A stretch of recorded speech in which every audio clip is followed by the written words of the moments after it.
Attention, citizens of Night City. Are you tired of emotional stability, loved ones, and functional nervous systems? Then you should watch Cyberpunk Edge Runners, the government-approved method of speedrunning trauma, betrayal, and existential crisis, all wrapped in neon lights and anime thighs. Side effects may include spontaneously crying and simping for unavailable hacker anime girls. Enjoy!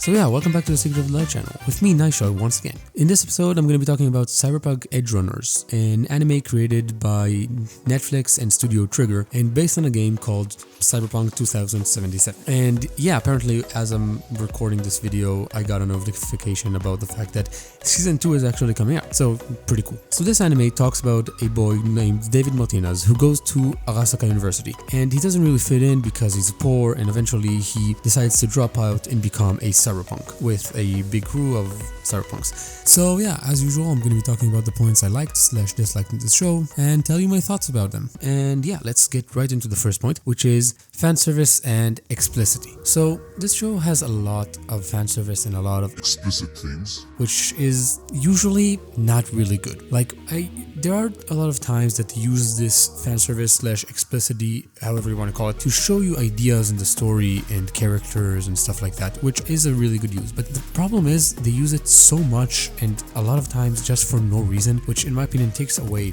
a lot from like the seriousness of the moment or stuff like that. For example, there's a really cool monologue between Kiwi and I don't remember the name of the guy with 3 eyes, but for some reason she's just naked during that entire thing for no reason, and it's just annoying, and like it takes away, in my opinion, it kind of ruins a lot of really good parts in the show, in my opinion. So yeah, I did not like the fan service in this anime, and I do like fan services in other anime.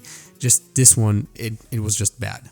However, where this anime really did spark was the animation and the unique style. So first of all, the animation in this anime is really good. Obviously Studio Trigger is amazing, but also just this anime is just a really nice animated show. It's fun, it's cool. Like the fights are really good, and also the like unique drawing of it. I'm not sure if like the unique style comes from the game because I never played it, but it was really cool in my opinion. And yeah, it's definitely worth a watch. Almost just for that. It was great animation, great quality, this really cool art style. It was really good in my opinion. Now, where this anime really shines the most, I'll say, is probably characters. Because even though it's 10 episodes, the characters are just super fun. And you enjoy them, and they have their dreams and stuff like that. But the main thing that really makes these characters unique is the fact that they represent bad ideas in society. For example, Maine, who is just addicted to strength. Or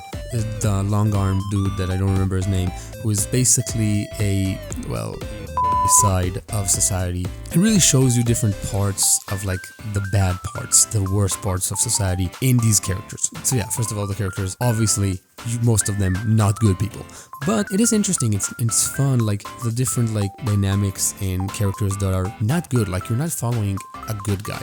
David is not a good guy. He's not that bad, but he's not a really good guy, and all of his crew are bad people. But you do follow them from the perspective of they're bad, the government of this world is bad.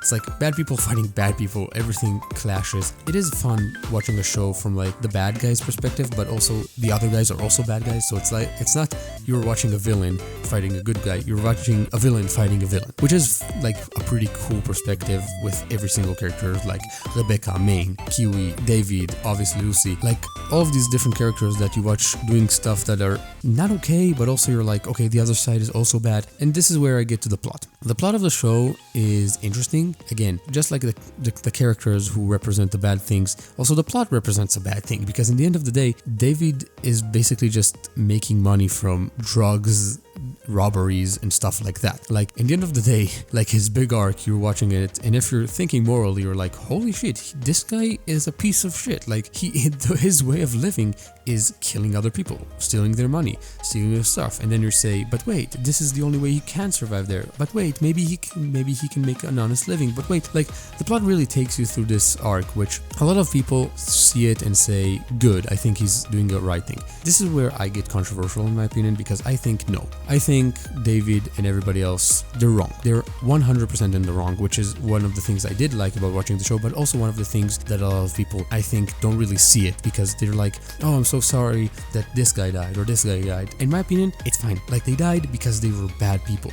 And that's exactly what the show, in my opinion, tries to show me. Like how, yes, they died, but it's because they're bad people and they deserved this death because they chose this life.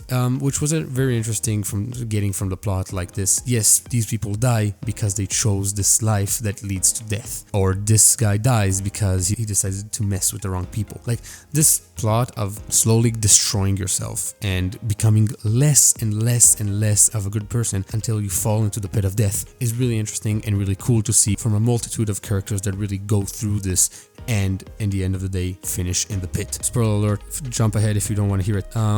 For example, David, which is the main character, you see him going from the guy who wants to do everything right by his mom and stuff, and then watches Maine be self-destructive and saying, Maine, you need to stop with this, you need to become better. And when Maine dies and he decides to go on the same path as him, he becomes Maine basically. He's starting to fall into the pit until his death in the end. And like, it is really depressing, but also really interesting.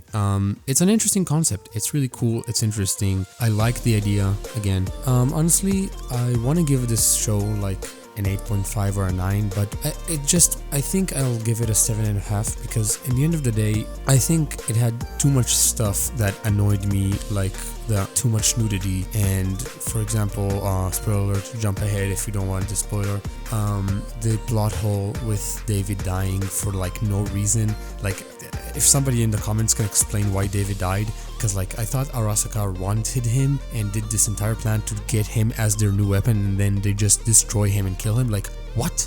I just did not understand that at all. Like, why?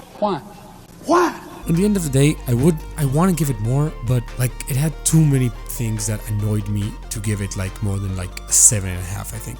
So meanwhile, I am giving this a 7.5. I do definitely recommend it, especially if you're someone who likes stuff like that, like the villain side, the harder side, the trauma side. If you want to watch something like that, I highly recommend it. I also recommend when you finish it, go watch something like Nichijou, so your brain does a 360 and resets to a good, positive mindset. So yeah, this is the end of my episode. Next episode is going to be Kaga as usual. So bye bye and goodbye for now.